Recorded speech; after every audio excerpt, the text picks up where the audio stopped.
Presentato oggi il Geoportale della cultura alimentare, un nuovo progetto per raccontare il territorio.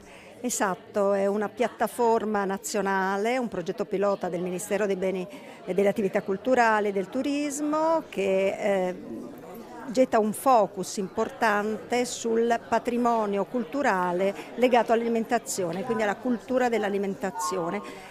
E ovviamente l'ente regionale patrimonio culturale ha aderito, anzi la regione Friuli Venezia Giulia ha aderito per prima a questo progetto, forte dell'esperienza del sistema informativo regionale patrimonio culturale, cioè della grande banca dati della Carta dei beni culturali della regione, in cui ovviamente questo patrimonio culturale, materiale e immateriale legato all'alimentazione era già presente con una consistente sezione.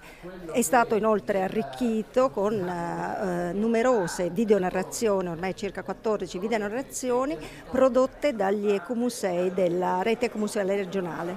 Un grande lavoro di squadra che ha richiesto fondi per quanti euro?